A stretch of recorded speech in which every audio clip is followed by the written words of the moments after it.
let's do an example.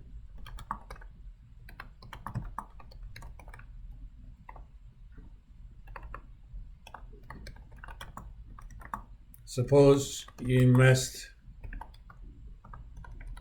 $1,000 now, and you accrue interest annually, which means at the end of each year, interest is charged and the money is reinvested. That's what accruing interest annually means. How much your investment would be if you could earn 12% on it.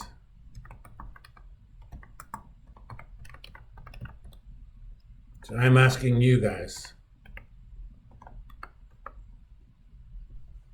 Somebody give me an answer. I mean, we'll do these things in Excel in the future, but this is not that complicated of a calculation. You should be able to do it relatively quickly. I can even do this on OneNote. Who's going to give me an answer? Oh, I didn't tell you how many years. Would be in 5 years if you could earn 12% on that. Anyone?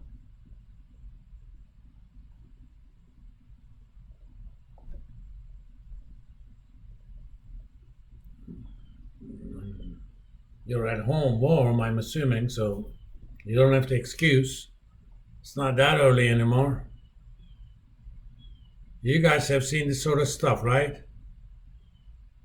Is there anyone who hasn't seen this sort of stuff before?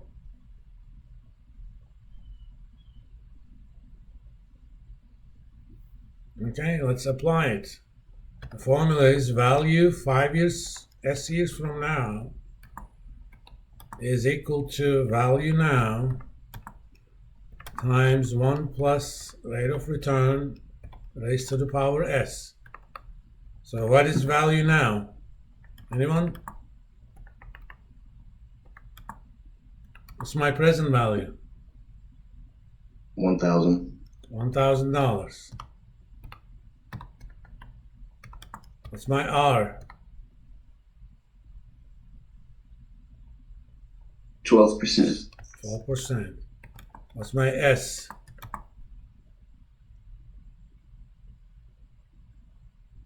How many years into the future I'm calculating value? 5 years. 5 years. So let's just apply it. Value 5 is equal to, by the way, in case you didn't notice, Microsoft OneNote can actually be used as a calculator. 1,000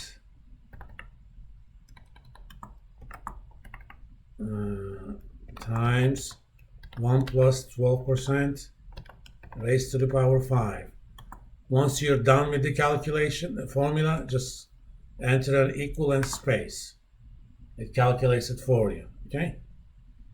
It's not like Excel. If I change the numbers, in 40 years, I have to redo the equal stuff, okay? But if you need it quickly and you don't want to open up Excel, that's something you can quickly calculate, all right? So 5 years from now, your investment is going to be 1762, all right? So in general, I'm kind of going to call this fundamental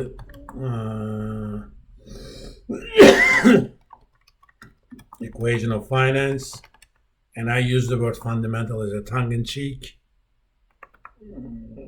Have you guys ever heard of something called fundamental theorem of calculus? Anyone? Have you heard calculus?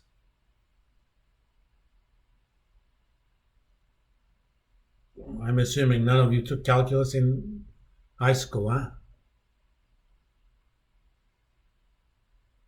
All right, not that it's a requirement.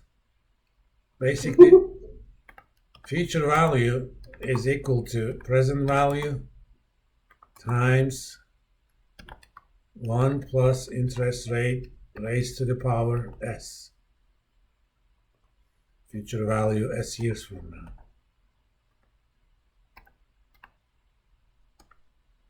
This is an equation that has 4 components: future value, present value, interest rate, and length of time. Basically, if I give you any 3 of them, you should be able to get the 4th one, okay? And we'll do these easily in Excel anyway, but this is how money moves in finance. And it makes a big difference. There's a reason I picked that 12%. 12% is roughly the return that you would get based on historical returns after inflation if you invested your money in small cap stocks, okay? A big index of small cap stocks.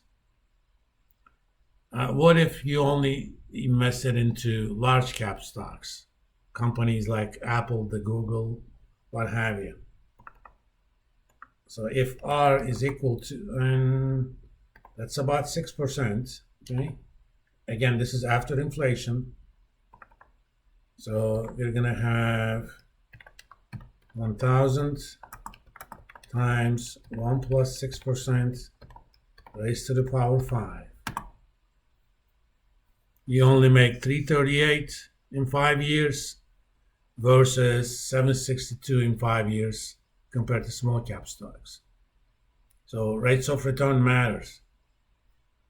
So who's going to tell me why I wouldn't put all my money into small cap stuff? If I'm making basically double the return in 5 years, it's more than double. Why wouldn't I put my money into small caps? Anyone? There are those of you who wants to be in investments and financial planning. This is actually a fundamental question in those fields. It has risk. Which one? The small one, the 12%. Yeah, small cap stocks has higher risk, okay? And we're going to find out during this semester, and we kind of talked about this in basic finance, but we didn't theoretically justify it. In finance, in order to expect to earn higher returns, you have to be willing to assume higher risk. So extra returns do not come without a cost. Otherwise, everybody would have put their stocks in small caps, and by definition, there wouldn't be any other kind of stocks, right? There's a reason people don't do it.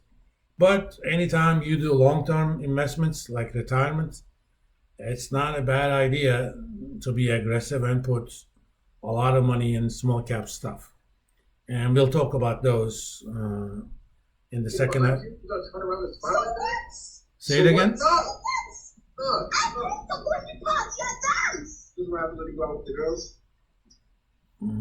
fucking party. It's a party. Rachel, you can mute yourself, please. It's a fucking party.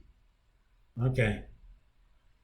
No, I understand you have people, kids at home, but I'm not sure a lot of people will be interested in that.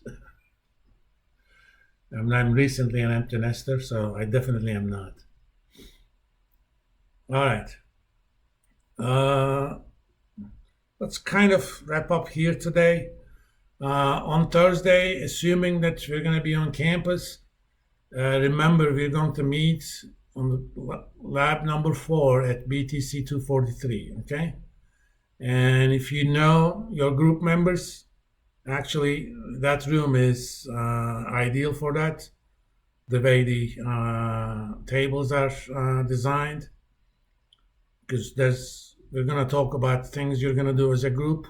You may even get started on those during the class. But in the beginning of the class, we're going to set up who the groups are, all right? Any questions for now? Then I'll see you guys Thursday, hopefully on campus. And in the meantime, keep warm.